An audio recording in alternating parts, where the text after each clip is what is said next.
welcome and thank Shri Ji, Managing Director, National Capital Regional Transport Corporation, who has given some very valuable insights into the progress, development and vision of the NCPRT in India. He had to leave due to some certain urgent call from the district and thus would not be able to participate in our direct discussion. Anyhow, the show must go on. I would also like to welcome Mr. Kishore Kumar, Principal Executive Director, ERS, Railway Board, Ministry of Railways.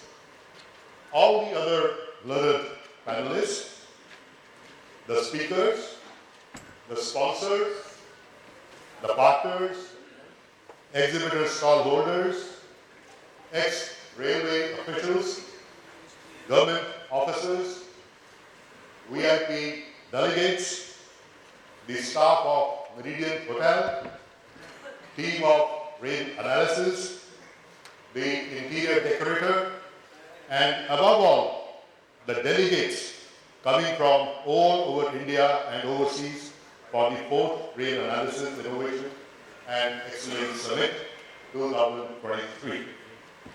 This event would not have been possible without the help, guidance, support and cooperation of you, one and all. We all know tomorrow is our annual budget and we can expect record investments for the development of new technologies, the growth for the railway industry, which is already booming at the moment and is headed to achieve new heights. Today's topic for the first panel discussion is building railways and metro sector for the future. Without taking any more of your valuable time, I will straight away get into the panel discussion about excellence, innovation, and achievements in the rail and metro sector. Before I start, I would request all the panelists to be very, very brief as we are running out of time and we have exactly 35 minutes for this small session and I hope you will give us your maximum in the minimum time. First of all, I would like to ask Mr. Kishore Kumar. There are many significant projects which have been tendered or awarded in the railways in the previous year, such as the Vande Bharat train sets, the locomotive projects. Can you please provide us an update for them? By when are they expected to be awarded? Sir.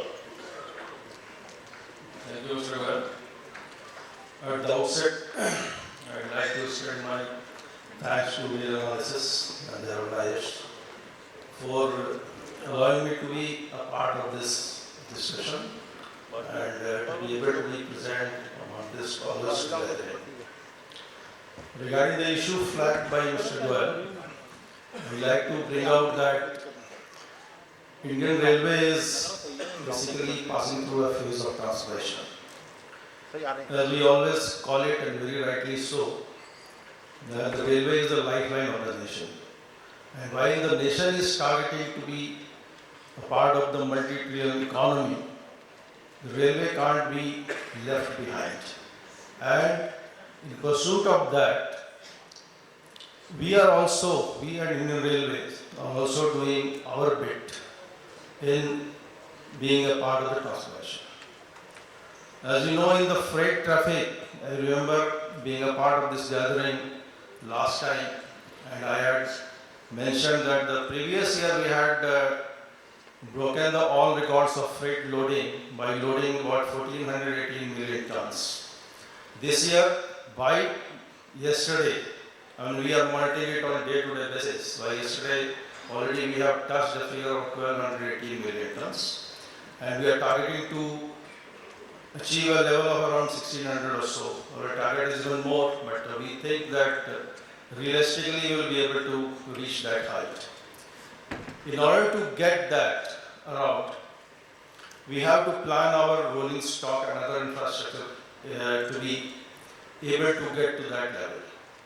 So the number of rolling stock, whether it is locomotive, whether it is wagon, whether it is coaches, we talk about the passenger traffic, it's all required at a very, very high number. So in order to get to that level, we are producing more and more locomotives, we are procuring more and more wagons. And in terms of locomotive, being in charge of the locomotive portfolio in Indian Railway, I'd like to bring up that the most recently we have awarded a contract of 9,000 horsepower locomotive, which has been backed by our technology partner Siemens. That is for producing 1,200 electric locomotives of 9,000 horsepower over a period of 11 years. Now the special feature of this is that this is a shift from the usual practice what Indian Railway used to follow, that we used to manufacture it ourselves, we used to maintain it ourselves and run it ourselves. Now here there is a shift that this has been given to Siemens for manufacturing and maintaining over the lifetime of the rolling stock. That is, the project will continue for over 45 years if you count it from today. 11 years of manufacturing and for about 35 years of the life of the rolling stock. So that is the difference, and another difference is that we are manufacturing, we are getting this rolling stock manufacturing in our facility at Lahore, and will be manufactured by our people within the railway. The railway people will be involved in manufacturing of these locomotives. And subsequently, maintenance will also be done in the loco sets owned by Indian Railway, by the people of Indian Railway. So it will be upskilling that the manpower of Indian Railway as well as utilizing the infrastructure of the Indian Railway. Besides, this is about the locomotive. So this is one of the locomotive projects which has already been concluded. There are many more to come in times to come. On the passenger front, we have already we started manufacturing Vande Bharat type of trains. We want to give the passenger the best of the comfort, the world-class experience in transit across the railways. So Vande Bharat version 1 and version 2 are already rolled out, and new tender has also been floated for 200 numbers, and a couple of more of these tenders are going to come in maybe another couple of weeks' time. So we will have a major shift also in the passenger segment by even replacing the age-old Rajdhani and Shatabdi which were introduced in our systems in the late 60s and late 80s respectively, with the latest state-of-the-art technology and the world-class experience to the passengers. So these are briefly, I would say, about the rolling stock procurement that has happened and is going to happen. Yeah, Mr. Kumar, are we saying that are we moving out of LHB and going into manufacturing of Vande Bharat trains? Actually, not exactly so, but see, what is happening is that we always would like to have the best of the facility. You are talking about the passenger experience. Rajdhani, when it came, it was the best of its class at the time. It has also evolved over a period of time. We have done a lot of modification in the Rajdhani trains. Earlier it used to be that ICF coaches, then substituted by LHB coaches. We also modified it to Tejas type of coaches subsequently. So over a period of time we have been improving the facilities for the passengers. Now the Vande Bharat type is also an add-on in terms of facilities to the passengers. But then if you're talking about replacing the old one and with the new one, it can't happen overnight. So it will take some time, of course, but then if you have the best of this class possible in the Vande Bharat, then why not replace? But that has to be looked into from various other angles, including the financials and the practicability. I fully agree with you, the sooner the better.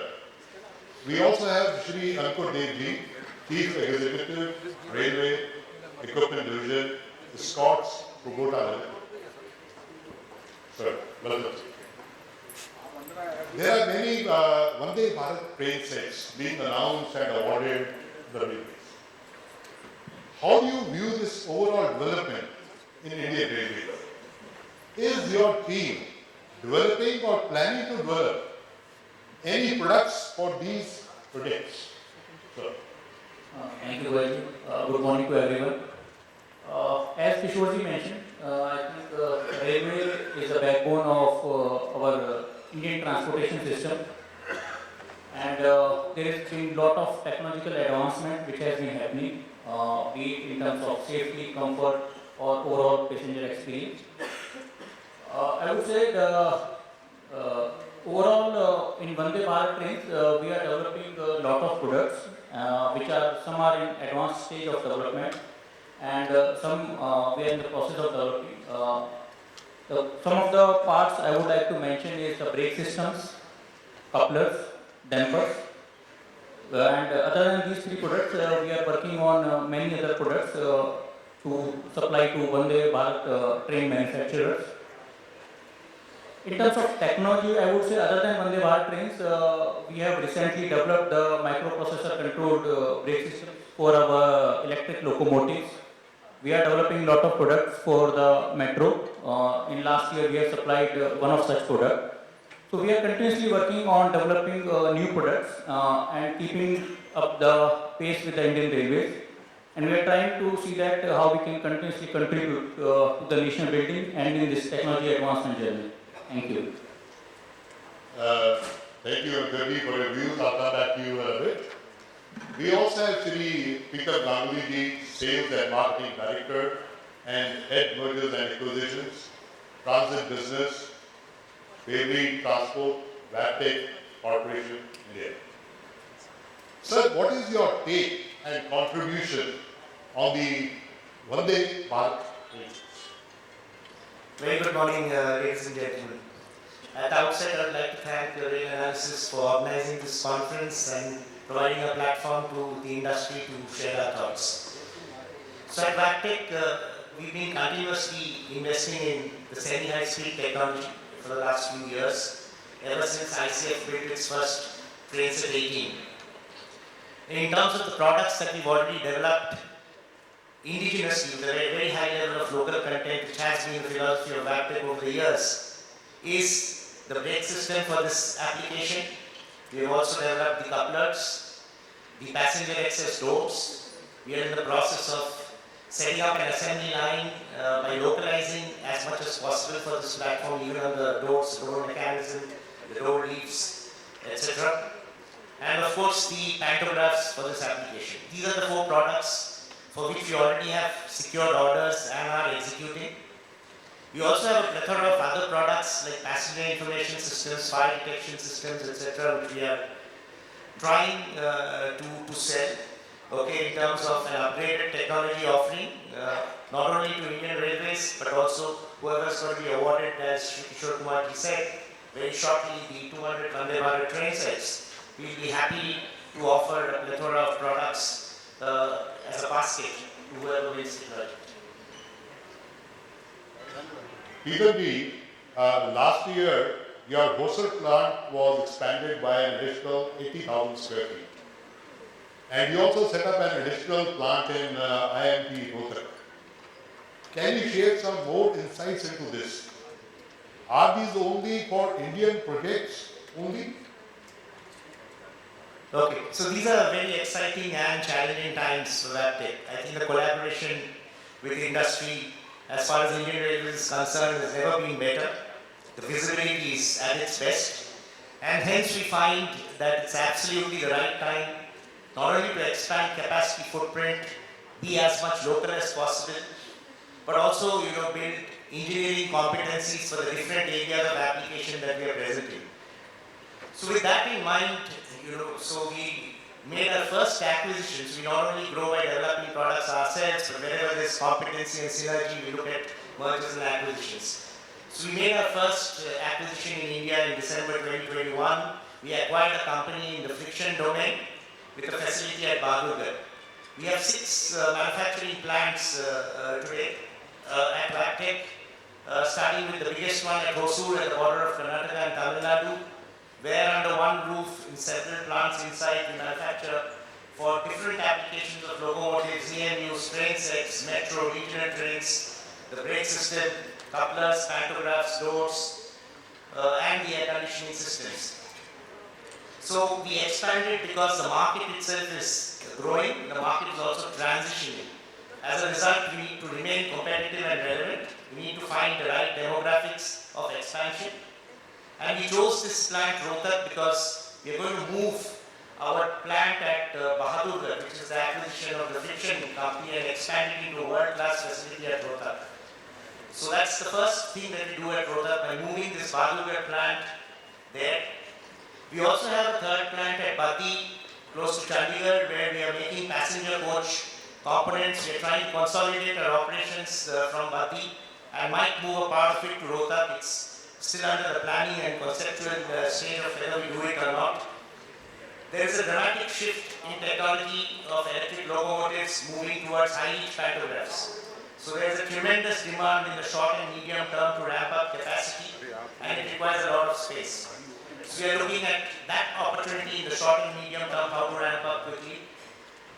As we said that we see a lot of growth in the semi-high speed segment, we are also looking to localize our portfolio of safety systems like PIS, passenger information systems, event recorders. We are also looking at third rail infrastructure, and last but not the least, exports.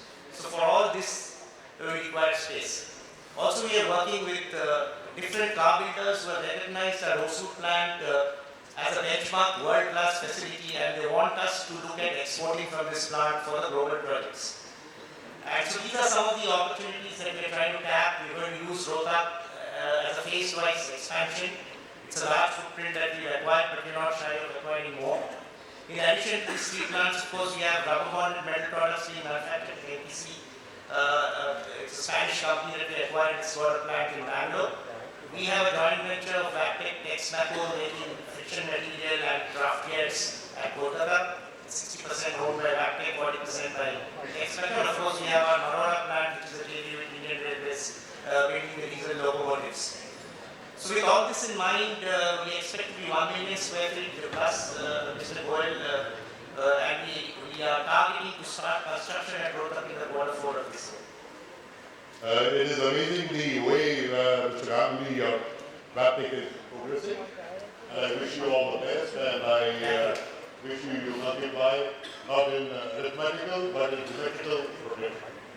I come back to Mr. Ankur, please, from Scott's Kubota. Sir, your team has progressed big time in 2022. Can you recap the year 2022 for us in terms of the milestones achieved in the railway division of Scott Kubota? And has there been any change in the product portfolio?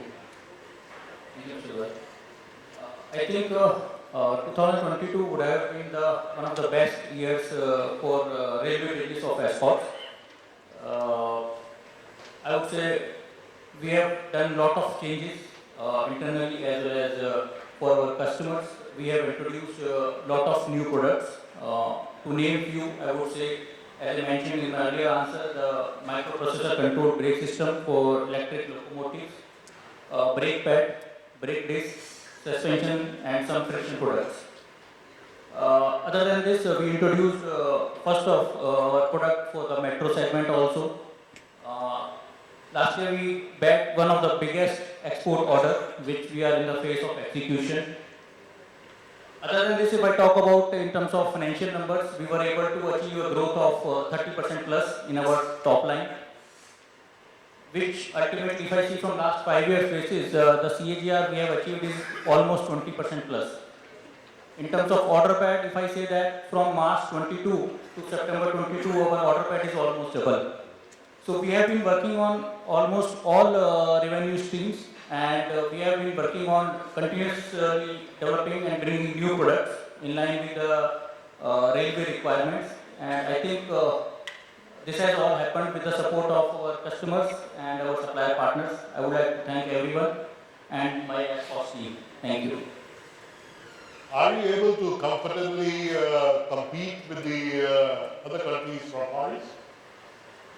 I would not say comfortably, but we are doing our bit, and we are finding out, working with our R&D team, how we can develop more and more products in line with the requirements, and obviously it will help us increase our top line and have more products in our portfolio. Thank you. Thank you, Jyoti. I'll come back to you in a bit. We have very, very limited time and a very long program. Sure. I'll come.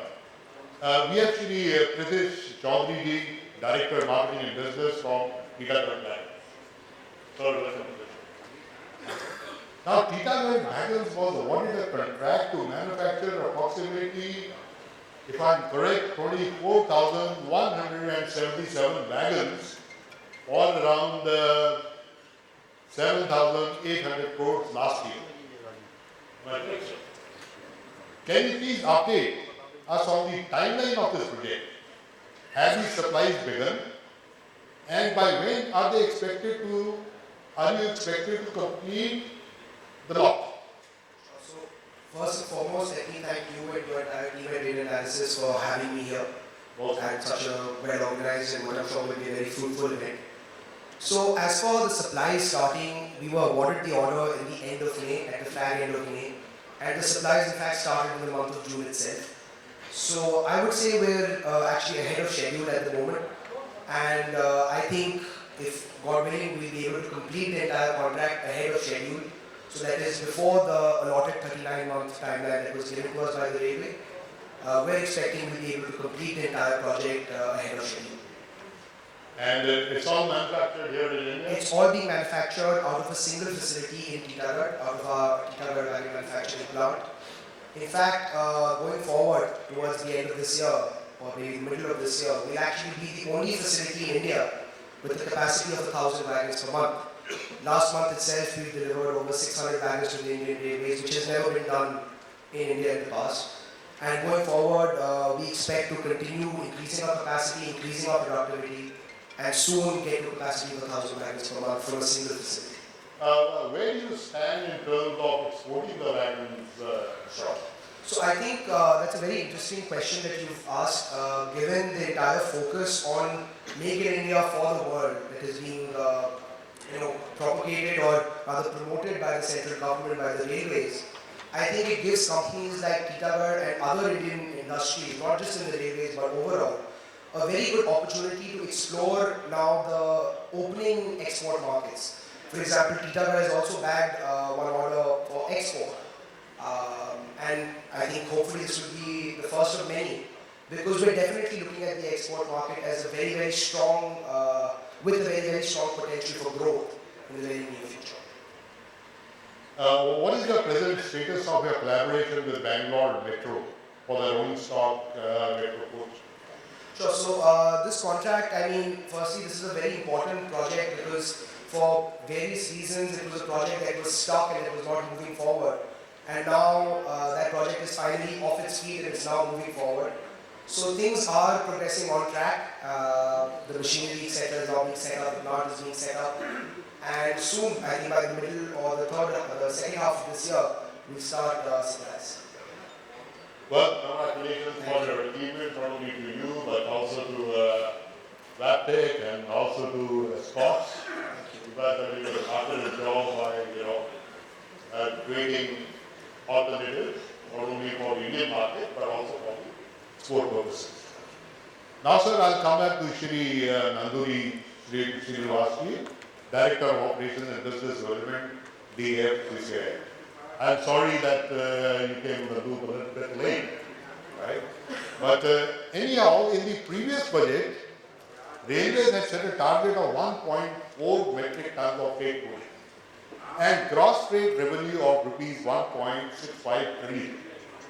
And the Railways is expected to achieve these targets with freight loading approximately 1.5 million tons, and total revenue of around 2.35 trillion.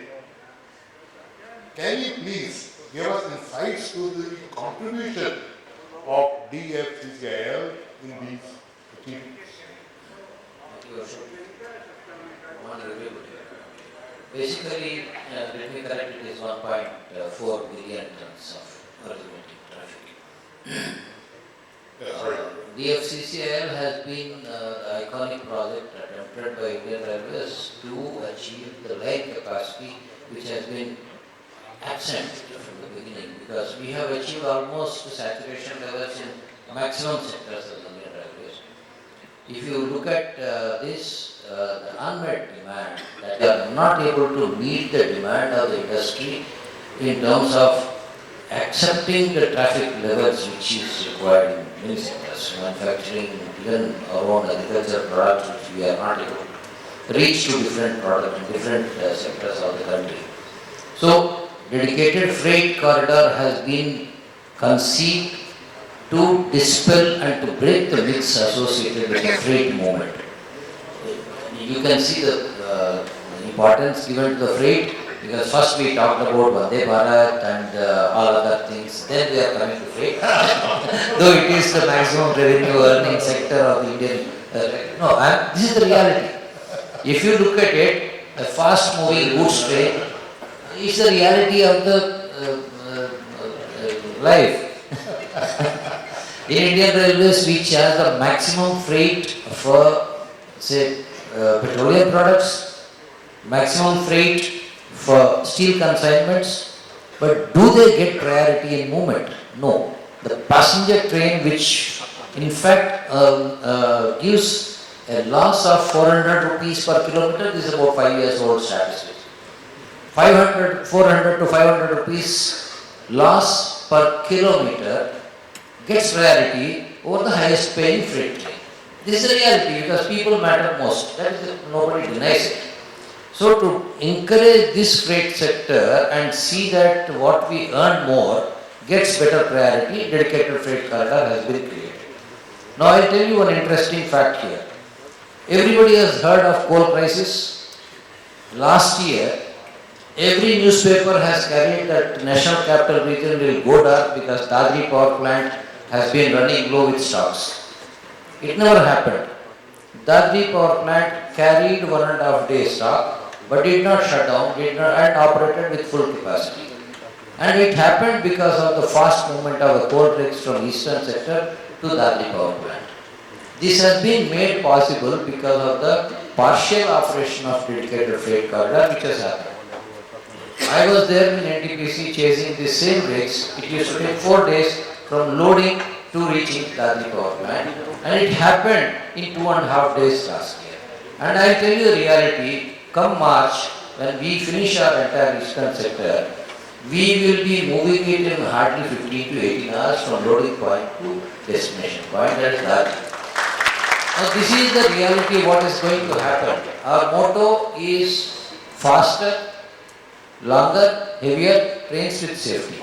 In that direction, we have already partially achieved the faster turnaround of the wagons. I can tell you something else. Many of you are from the industry.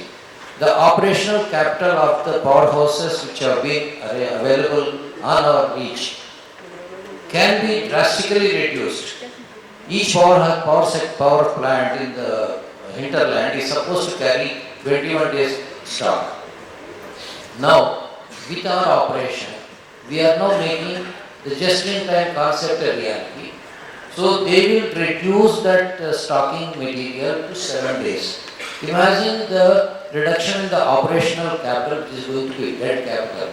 21 days stock can be reduced to 7 days, and sometimes maybe 1.5 day or 2 days if those plants have the capacity or have that continuous supply arrangements.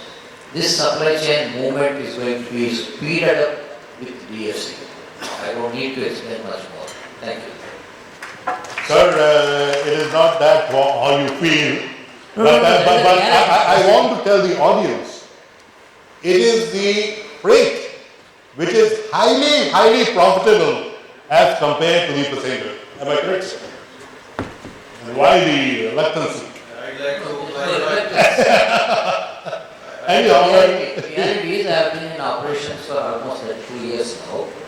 We could never dare move a fast moving freight train ahead of even a passenger train, because people will not allow it. It's as simple as that. But we used to do that because when there is clear, but when there is saturation, it is not possible. That is why the dedicated freight corridors are come. Thank you for your views, sir. We get that. Just 1 minute. What Nanduri was upset about the freight being given the low priority. It is not given priority. It is natural order that people matter most. No, actually, in my speech, when we had talking, remember I talked about the freight locomotive and the freight loading only. I started with the freight, and because you were there, I did not elaborate much on that.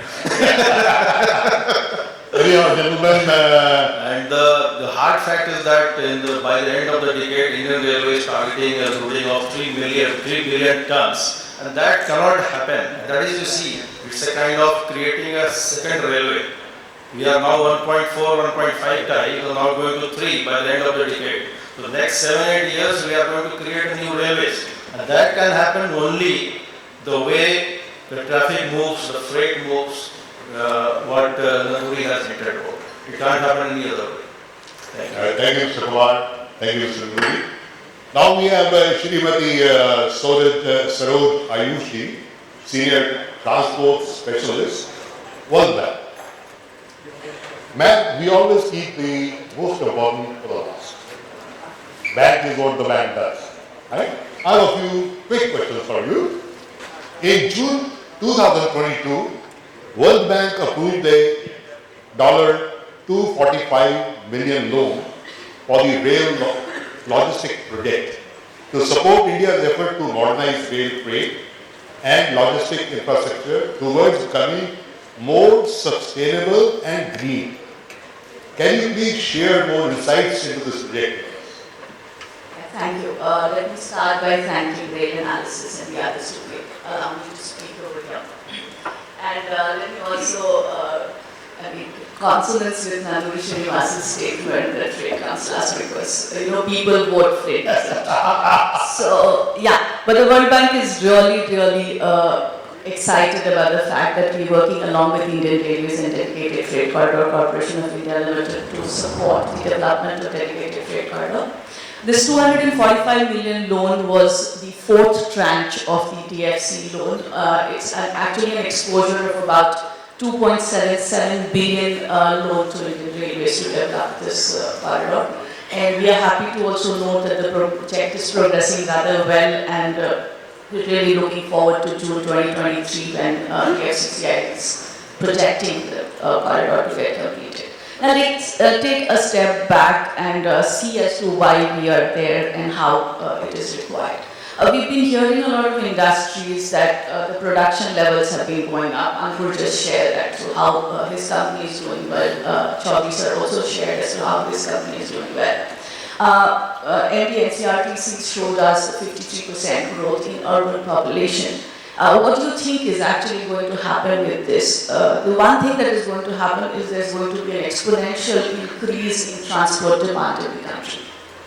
Now, with this exponential increase in transport demand, the option that is left with you is truck transportation, bus transportation, or moving to public transportation, which are greener and more sustainable in nature, and railways happens to be one of them, which kind of is an energy efficient mode of transportation.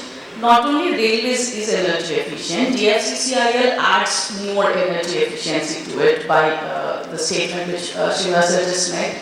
More longer, heavier, and more efficient train operations, which reduces the cost of transportation.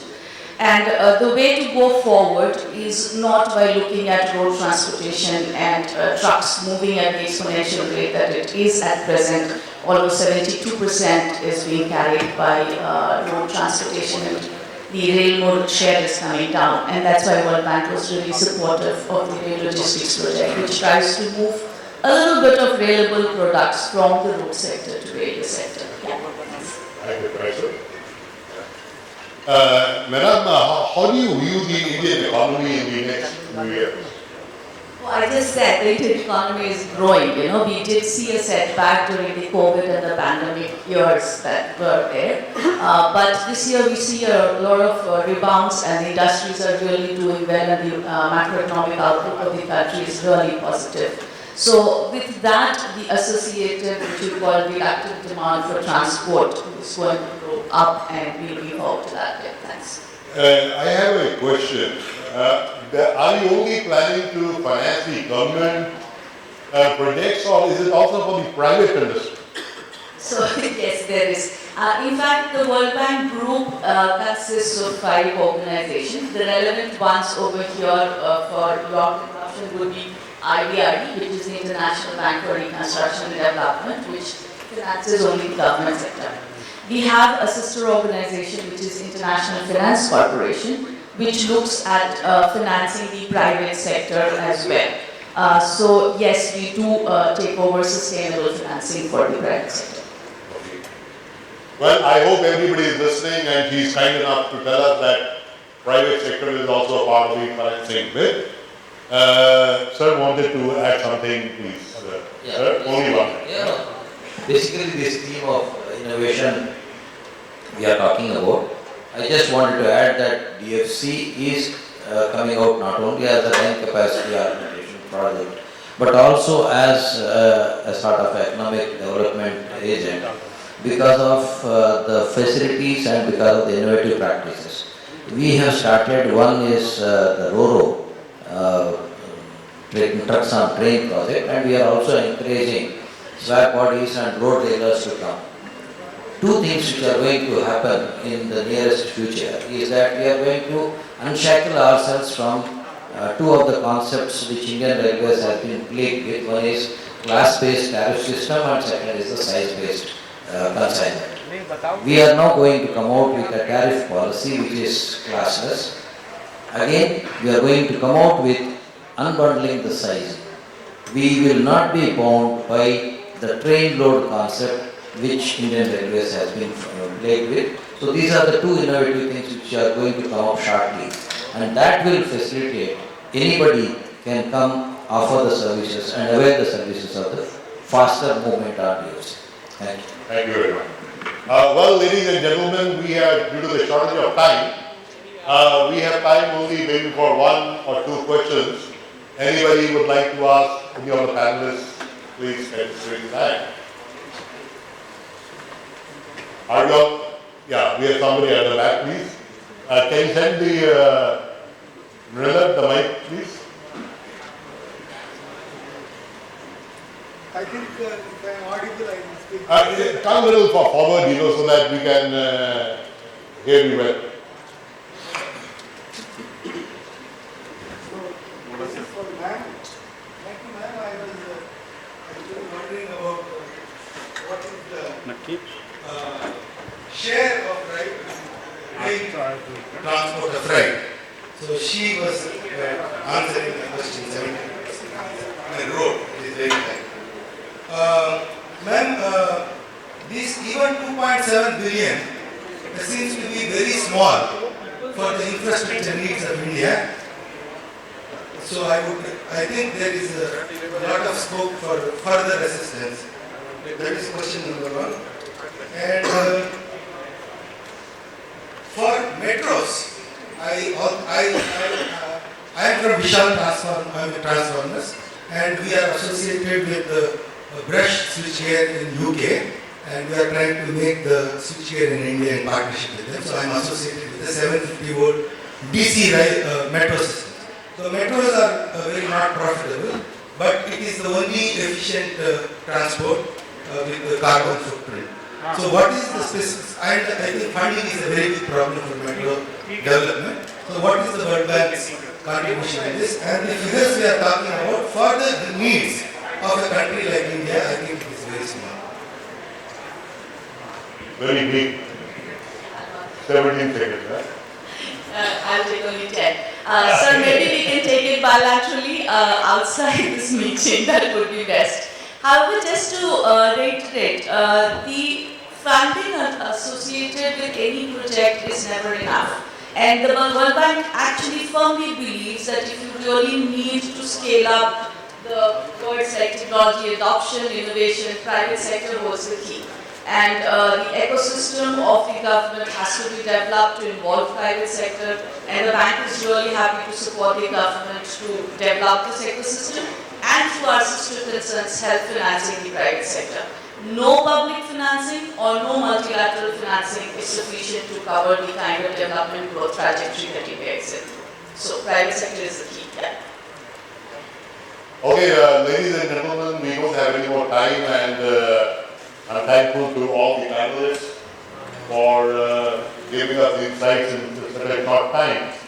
I wish we had a longer time, we would have taken up many more reviews. And I really wish you all the best of luck, as this period which we are passing through for railways is the real booming period, and tomorrow is the budget. I understand, I don't know how many trillions are going to be allocated for this. Thank you so much for your time.